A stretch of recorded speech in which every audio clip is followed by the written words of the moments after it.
Hello and welcome to Finextra TV. I'm Liam Sevier and you join us here at the Digital Assets Forum in London. With me is Mikkel Hansen, the CEO at the Nordic Blockchain Association. Lovely to have you here. Thank you very much.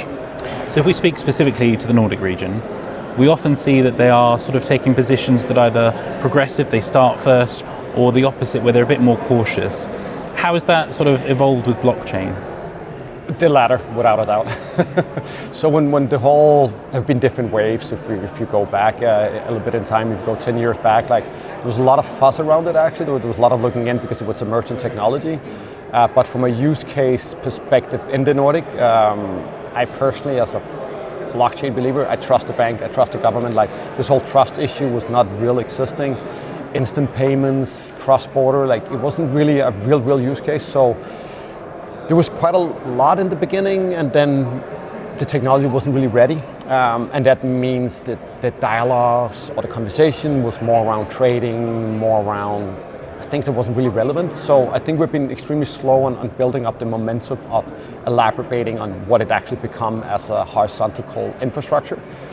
But that changed a couple of years ago. So I think we went from, I would say, a negative environment towards the technology. The broader public was, this is trading, this is fraud, this is NFTs, this is but that's only a fraction of it. But within the last couple of years, this whole understanding of blockchain is not anonymity, it's privacy. Blockchain is a way to share data in a privacy manner. It's a way to build an infrastructure where you can build in the values that we have in the Nordic. And a lot of projects have been doing that. And then a year ago when stablecoin came, then I think everything just turned around, and now all the banks, all public elected, all the authorities are now saying, okay, now we need to figure out our standpoint here, both from a digital sovereignty, digital identity, digital product passport, digital wallet, so all these concrete things that's actually solving something is now of a huge focus. So we've seen a huge turn. That means as well, we're still a little bit behind on, I would say, the ecosystem. We've got great people.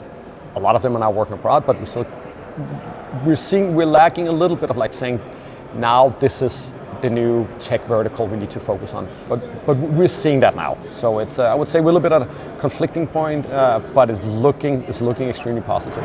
And do you think the more cautious approach has helped in the later development? And I guess, how is the progression for the Swedish krona as well? Yeah, without it, it's a both end, right? I think we missed out on a lot of opportunities. We have great blockchain companies that have been built out of the Nordic, but as well, a lot of the larger protocols, a lot of the larger players have not been building and been operating in the Nordic, which of course it's a shame that you don't have the HQs close to the ecosystem, but we're seeing that's changing right now, and we see a lot of people coming back again. So I think from a technology perspective and as a, let's call it a tech sector, we are now seeing that it's moving into that direction. So that's the interesting part. And then I think as well, we talked about if you need to think about how the sector look like, there's of course the builders, the companies, but from a regulatory perspective as well, things are really changing. Mikkel helped out a lot. There's a lot of fuss about what it's actually going to be, how it's going to look like, but now it's being implemented and is implemented in a lot of different of the regions. So that means now you can quantify it. So the regulatory setup and frameworks are now in place. So there's a lot of these things that need to be in place that now is in place. So it's, I would say, exciting times ahead.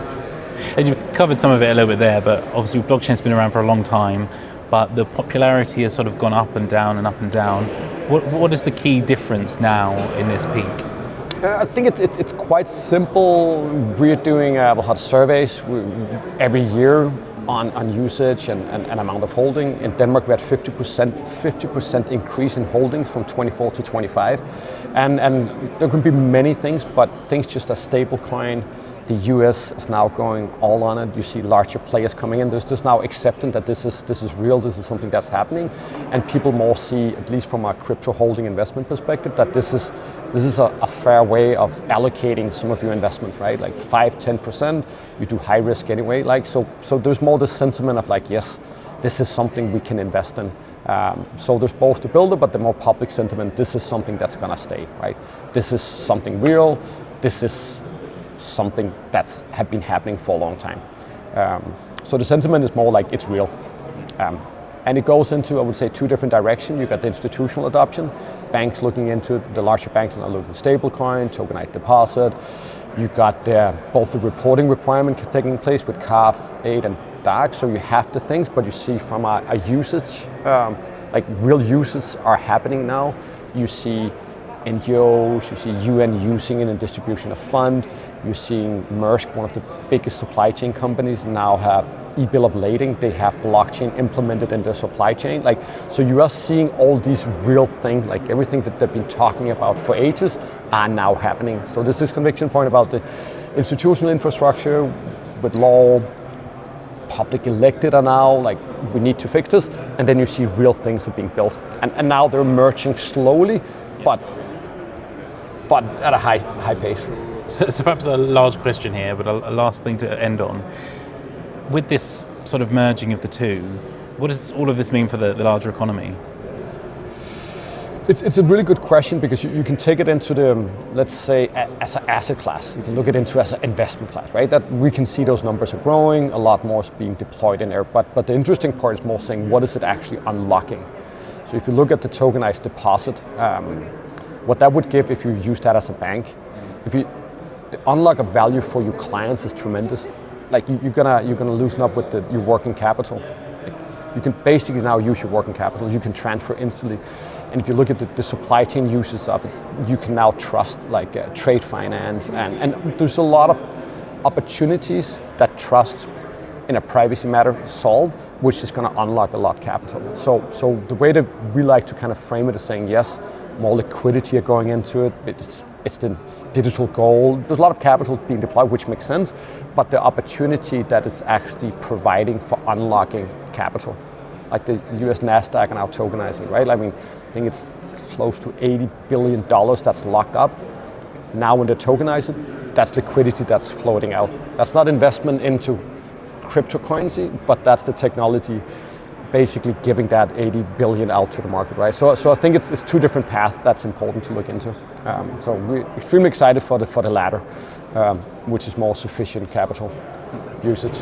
It's nice to hear that optimism as well, and the growing positivity. So we'll keep an eye and see how that goes. And thanks for joining us. You're more than welcome. Thank you for having me.